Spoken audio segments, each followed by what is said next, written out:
वृंदावन में आज श्री कृष्ण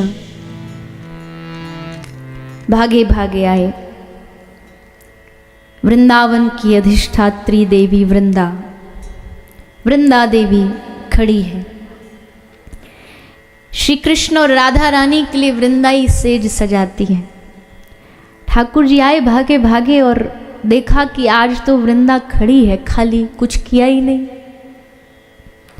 ठाकुर जी बोले जल्दी करना, किशोरी जो आ रही है थोड़ी देर में, तुमने अभी तक सेज नहीं सजाई, वो बरसाने से निकल चुकी है।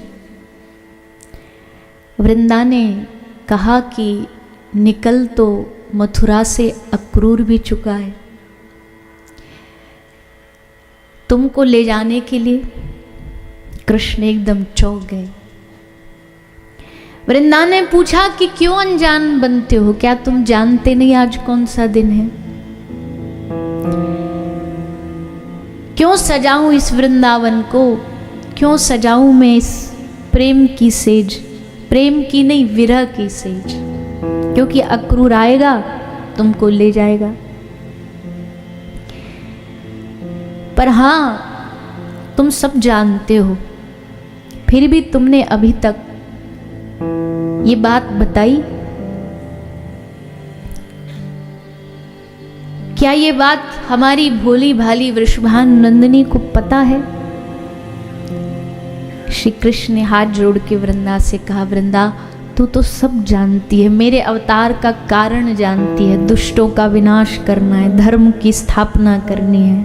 वृंदा ने कहा, अच्छा, दुष्टों के संहार की चिंता है तुमको?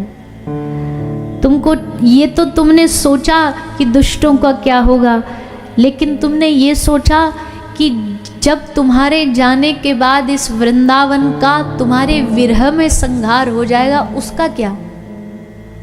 ब्रज के लोगों का क्या? इतने में ही दूर से आवाज आई, श्याम सुंदर, श्याम सुंदर। ठाकुर जी समझ गए श्री किशोरी जो कुंज में आ चुकी हैं। ठाकुर जी ने कहा, वृंदा जाने देना, तू इधर उधर की बात मत कर, आज अंतिम दिन है, आज प्रेम की सेज सजा दे मेरे लिए। वृंदा कहती है, श्याम सुंदर तुम्हारे लिए बहुत कर्तव्य होंगे, पर इन ब्रजवासियों का एक ही कर्तव्य हो तुम। इन श्री राधा रानी का एक ही दायित्व हो तुम। लेकिन चलो, तुम कहते तो सजा देती हूँ विरह की सेज। श्री राधा रानी भागी भागी आई। आज श्याम सुंदर श्री राधा रानी से आंख मिला नहीं पा रहे, नजरें नीची हैं, आंख में आंसू हैं। श्री राधा रानी को आश्चर्य हुआ, आज तो मैंने मान भी नहीं किया, आज तो मैं माननी भी नहीं हुई, रूठी भी नहीं। आज मैं अनेक बार रूठी, आपने मनाया, पर कभी आपको ऐसे रोता नहीं देखा, क्या बात है? इतने में ही ग्वाला भागे भागे आ गए। अरे कन्हई सुनना, सुन, एक राजवेशधारी मंत्री आया है, रथ भी आया है, उसने अपना नाम अक्रूर बताया है। राधा रानी ने पूछा, कौन अक्रूर, कौन आया है? वृंदा सखी ने हंस के कहा, बता दो ना कौन आया है, बता दो ना, तुम मथुरा जा रहे हो। जैसे श्री राधा रानी ने सुना, क्या मथुरा जा रहे हो? लेकिन स्तब्ध तो हुई, पर फिर श्री राधा रानी बोली, इन सखियों का तो काम है, रोज कुछ ना कुछ विनोद करती है, मेरे हृदय को परीक्षा लेने के लिए विनोद करती है कि ठाकुर जी चले गए तो कैसा होगा। आज भी विनोद कर रही हैं। वापस आ गई कुंज से घर पर। ललिता बैठी है, राधा रानी ललिता से कह रही, देख ललिता कैसे मेरी परीक्षा ले रही सारी की सारी। कह रही है, श्याम सुंदर मथुरा जा रहे, ऐसे कैसे चले जाएंगे? ललिता का हृदय क्रंदन कर रहा है कि कैसे बताऊं, आज ये विनोद नहीं है, आज ये विनोद नहीं, आज ये सत्यता है कि श्याम सुंदर ब्रज छोड़ करके जा रहे हैं। चल, ललिता को कहती, अभी झूठ साबित करती हूँ, चलो नंदगांव चलो, दिखाती हूँ कुछ नहीं है वहां।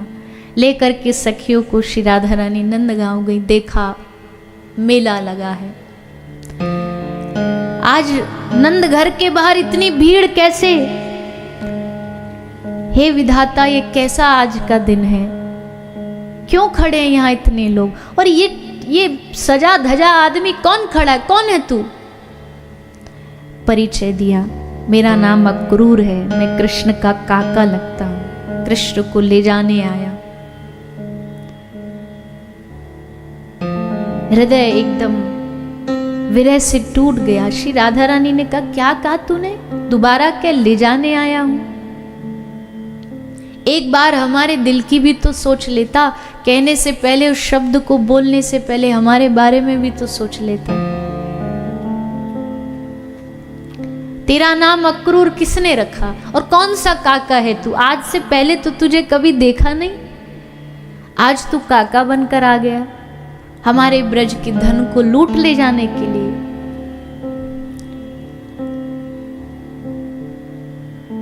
किससे पूछा तूने?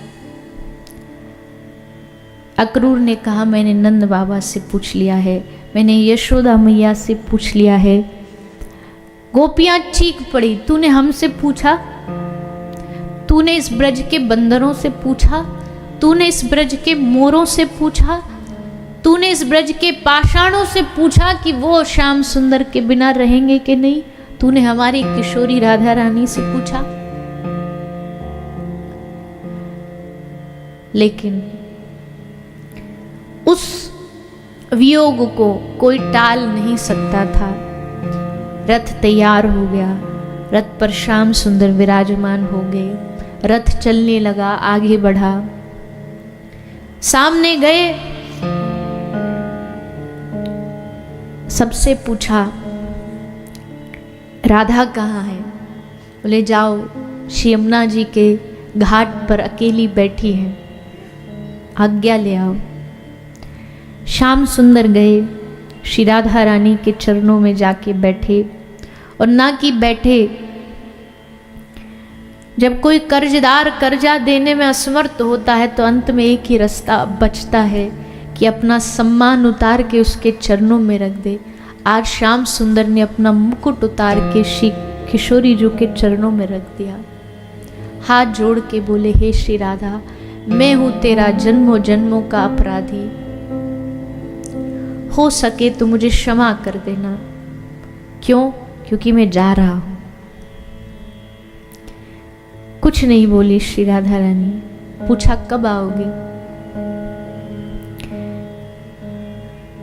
अब श्री राधा रानी से तो झूठ भी नहीं कहा जा सकता, परसों आ जाऊंगा, क्योंकि पता है ये तो सब लीला जानती हैं। कहा, किशोरी जी आपको तो पता है कर्तव्य निभाना है, आगे जो लीलाएं हैं उनको करना है, पर आज तो मैं कुछ देता हुआ जा रहा हूँ। क्या दिया? फेंट से बांसुरी निकाली और श्री राधा रानी के कदमों में रख दी। आज के बाद ये बांसुरी कभी नहीं बजेगी। इस बांसुरी का स्थान वृंदावन है।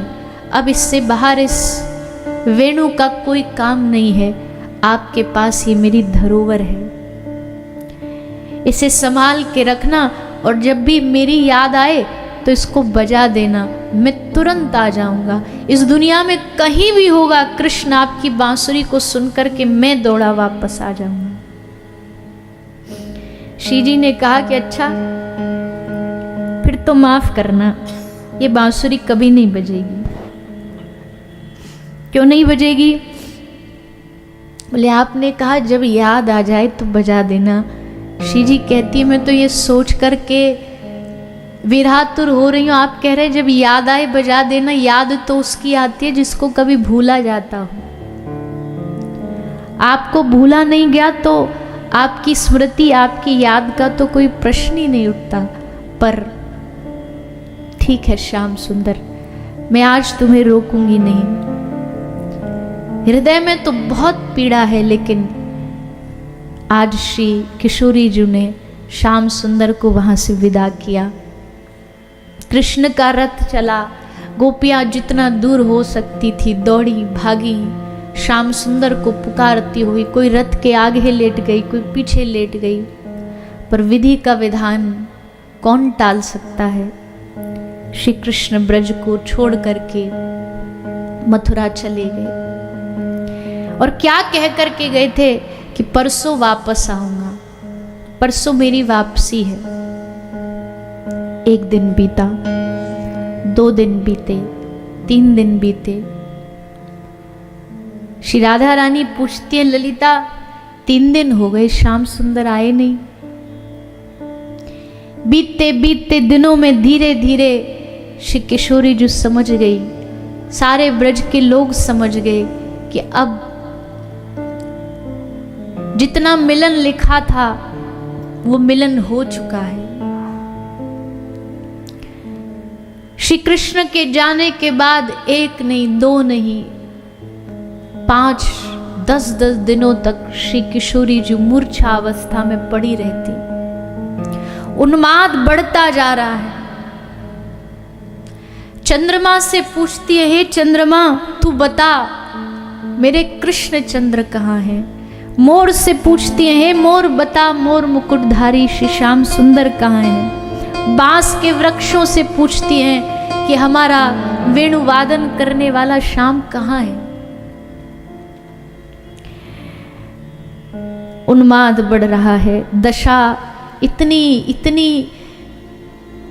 कोई देख ना सके। ललिता, विशाखा, सारी सखियां दिन रात श्री किशोरी जी के चारों ओर खड़ी रहती। कब उन्माद में आ जाए, कब होश में आ जाए पता नहीं। 5 दिन के बाद मूर्छा दूर हुई, आंख खुली। ललिता विशाखा से बोली, अरे जल्दी चलो श्रृंगार करो, रास होने वाला है, श्याम सुंदर की बांसुरी बजने वाली है, चलो जल्दी सब तैयारी करो, रास में जाएंगे। ललिता ने धीमे स्वर से कहा, हे श्री जी श्याम सुंदर तो मथुरा चले गए। जैसे सुना श्याम सुंदर मथुरा चले गए, फिर से मूर्छित हो गई। सखियों ने जल डाल करके फिर से होश में लाई। सामने बैठे वृषभानु।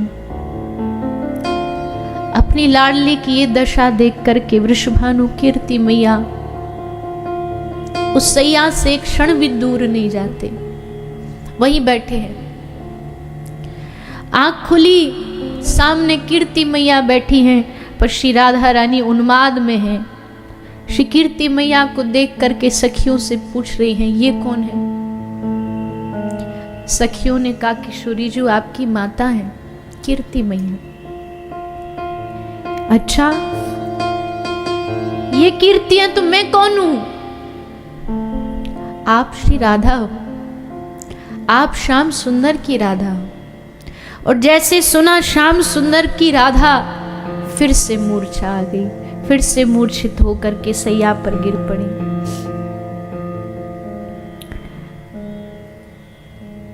दिन ब दिन विरह बढ़ता गया, उन्माद बढ़ता गया। अपने आप से बैठी बैठी बातें करती रहती, अपने आप से बातें करती रहती। कहाँ गए श्याम सुंदर, कहीं नहीं गए, यही तो हैं आसपास, वृक्षों में ही तो छुपे हैं। रास में कितनी बार हमसे नाराज होके रूठ के चले जाते थे, अभी भी बस हमें सता रहे हैं। ये ललिता सही कहती है, इन दिनों मेरी बुद्धि काम करना बंद कर दिया है, मेरा स्वास्थ्य ठीक नहीं है। कुछ भी सोचती हूँ, कुछ भी मन में आता है। ललिता सही कहती है मैं जाऊंगी और शहर से कोई तंत्र मंत्र वाला बाबा ढूंढ के लाऊंगी, तेरा रोग ठीक करवाऊंगी। पर वो क्या जाने कि ये जो रोग मुझे लगा है ये किसी तंत्र मंत्र से ठीक नहीं होगा, क्योंकि ये कोई भूत प्रेत का रोग नहीं, ये प्रेम का रोग है, ये श्याम सुंदर का रोग है।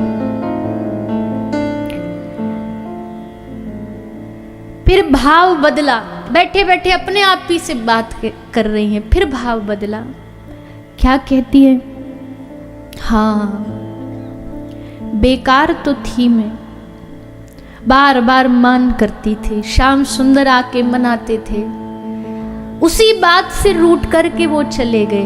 इतना कौन मनाता है, इसी बात से उनको नाराजगी हो गई। ये प्रेम थोड़ी है, मैंने प्रेम को कलंकित किया है, धिक्कार है मुझे मर जाना चाहिए। और कह के यमुना जी में कूदने को दौड़ पड़ी। तभी पीछे से सब सखी भागी भागी आई, हाथ पकड़ा, हे श्री जी आप क्या कर रही हो? बोले मुझे डूब जाने दो, मैंने प्रेम को कलंकित कर दिया। ऐसा प्रेम होता है? ललिता जानती है कैसे समझाना है इनको। ललिता ने कहा अच्छा ठीक है, जाओ कूद जाओ। पर अब जब श्याम सुंदर लौट के आएंगे फिर वो पूछेंगे कहाँ है राधा। उनको पता लगेगा कि उसने तो प्राण त्याग दिए, उनको कितना दुख होगा। क्या आप उनको दुख कष्ट देना चाहती हो? जैसे सुना तुरंत लौट आई। नहीं नहीं नहीं नहीं, मैं जीऊंगी, मैं कृष्ण के लिए जीऊंगी। कोई नहीं मरेगा इस ब्रज में, कोई प्राण नहीं त्यागेगा। जो जैसा है, जैसे वो छोड़ करके गए हैं वैसे की वैसे सबको जीना है। कभी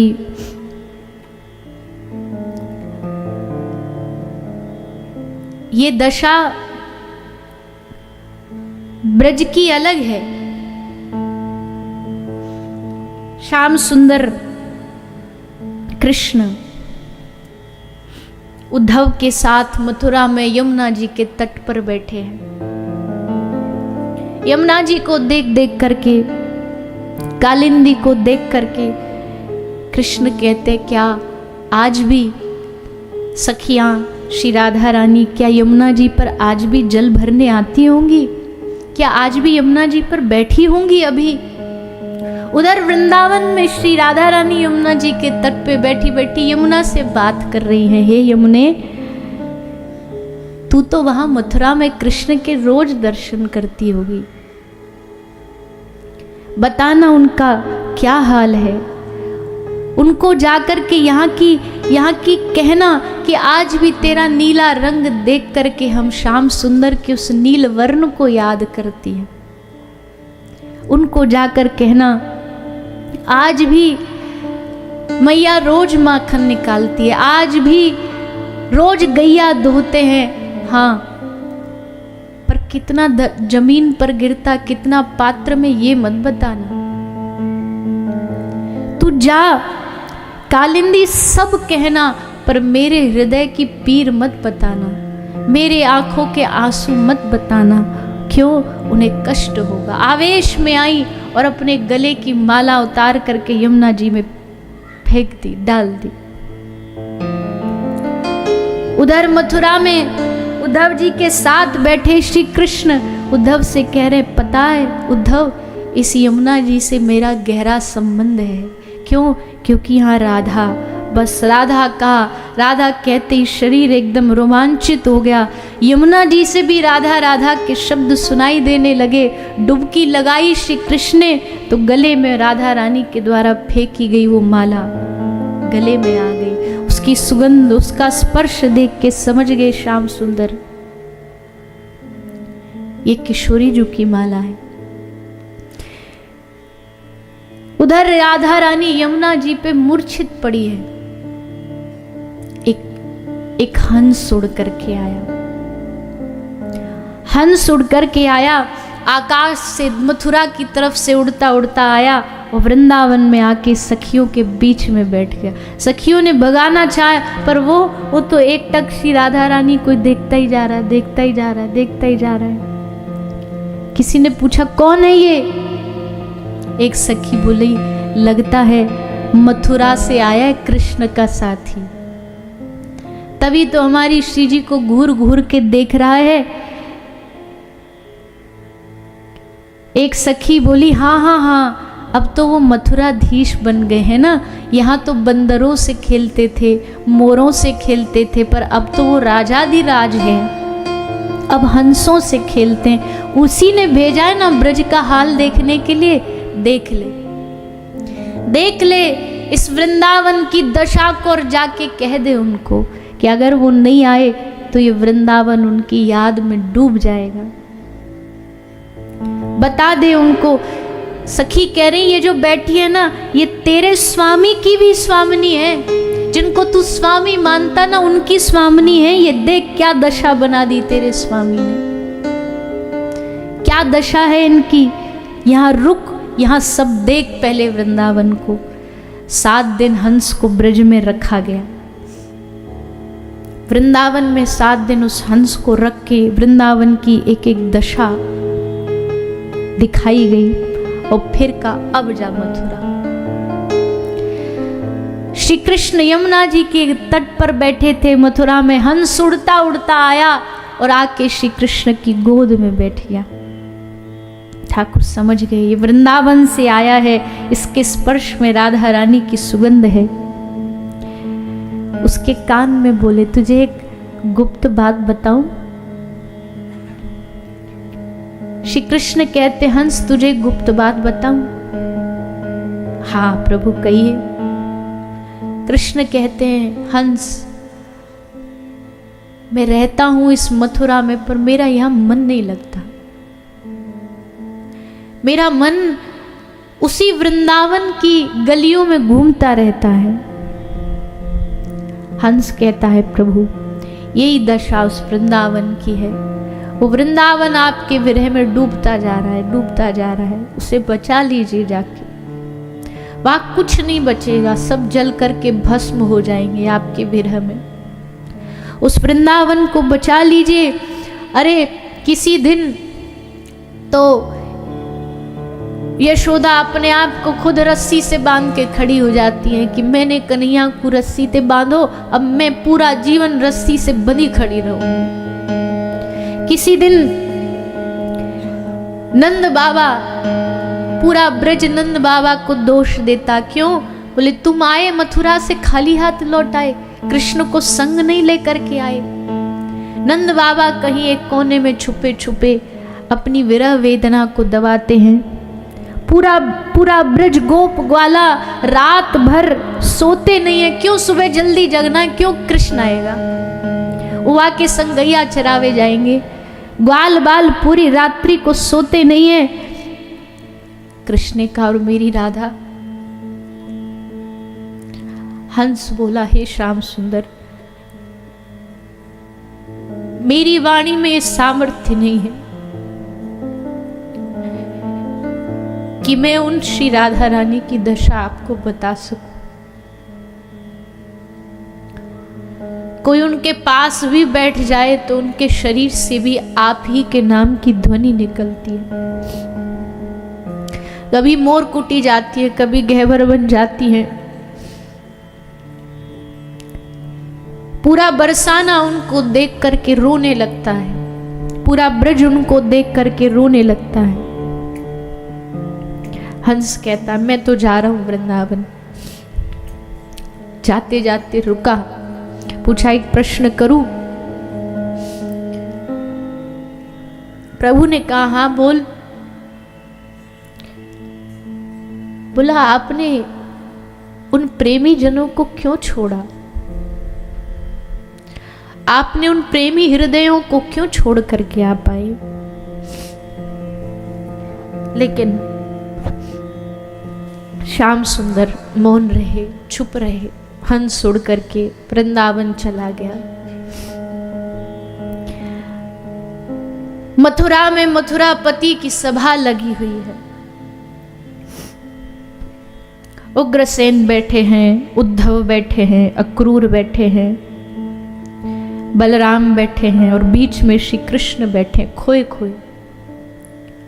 सभा में बैठे हैं लेकिन मन कहीं और है। मंत्री शंत्री सब योजनाएं बना रहे हैं। जरासंध आक्रमण करेगा, कंस मर गया है, कुछ करिए, अब योजना बनाइए। कृष्ण शांत बैठे हैं। उग्रसेन ने पूछा, कृष्ण सब ठीक है ना? भगवान ने मुस्कुरा के कहा, हाँ सब ठीक है। एक बोला, क्या बात है, कृष्ण का स्वास्थ्य तो ठीक है ना?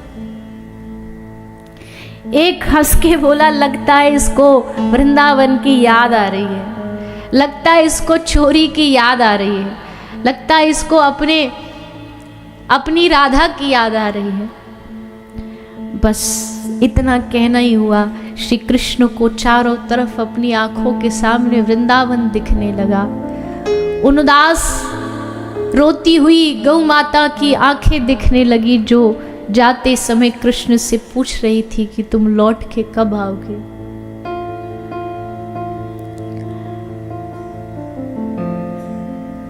धैर्य का बांध टूटा, सभा छोड़ के कृष्ण उठ के भागे वहां से, रोते रोते महल में घुसे अपने दुख को छुपाने के लिए। सामने देव की भोजन का थाल लेके मैया खड़ी थी। ले आज सुनो कृष्ण, मैंने तुम्हारे लिए माखन निकाला है। बस माखन का नाम सुना, हृदय फटा, भागे वृंदावन की ओर। छत पर जा करके, महल की छत पर वृंदावन की ओर मुख करके बैठ गए। सभा से पीछे पीछे उद्धव जी भागे भागे आए। उद्धव भाग करके आए, देव की मैया से पूछा। देव की मैया ने कहा, रोता रोता ऊपर चला गया। उद्धव जी ऊपर गए, देखा रो रहे हैं। जैसे उद्धव को देखा, आंसू पोंछ ली।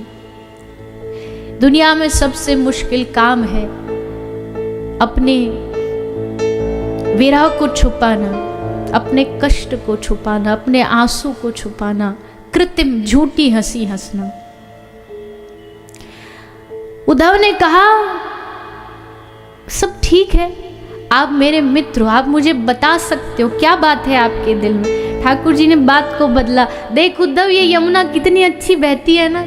उद्धव बोला, प्रभु आज हाथ जोड़ के कहता हूं, आज अपने दिल की बात बता दो, क्या चाहिए आपको? आपको क्या कमी है इस मथुरा में? आप कहो स्वर्ग का सुख उतार दूं आपके लिए, इस धरती पर ले आऊं। आप कहो वैकुंठ का सुख खड़ा कर दूं यहाँ पर। आप बोलिए तो क्या चाहिए आपको? कृष्ण ने कहा, मुझे वृंदावन चाहिए, मुझे ब्रज की भूमि चाहिए। उद्धव, मोहे ब्रज बिसरत नाही। उद्धव पूछता, क्यों प्रभु, आपको यहां मथुरा के लोगों ने कम प्यार दिया है क्या? बोले नहीं, लेकिन ये सब स्वार्थ के लोग हैं। मैं जब अघासुर के पेट में जा रहा था, वहां सारे सखा जानते थे कि कंस के द्वारा भेजा हुआ राक्षस है, अगर हम इसके पेट में घुसे तो हम लौट के नहीं आएंगे। मैं मुख में गया तो पीछे पीछे सारे मुंह में आ गए। हम कृष्ण को अकेले नहीं जाने देंगे, कैसे छोड़ दें अकेला? उद्धव, वो मेरे लिए जीते थे,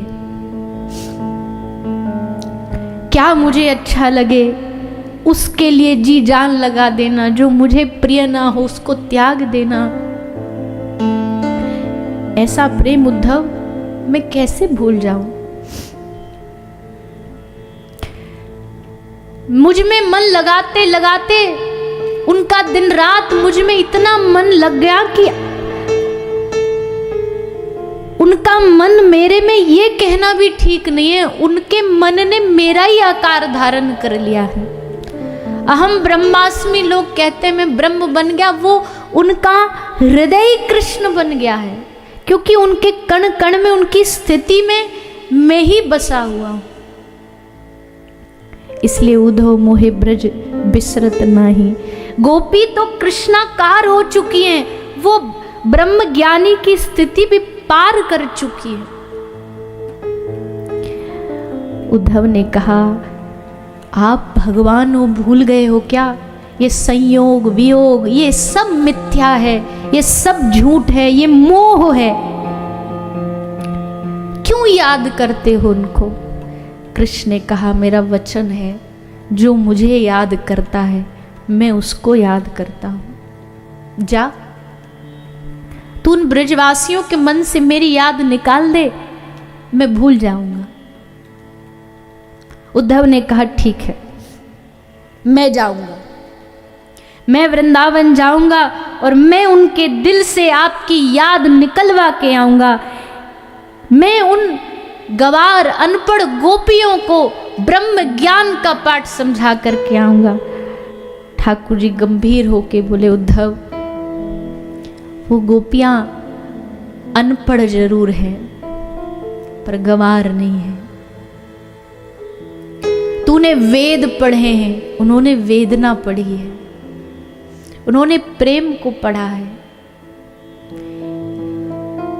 उद्धव तू जा, मेरा संदेश लेकर के जा। एक गेंद दी ठाकुर जी ने, ये जाके मनसुख को देना।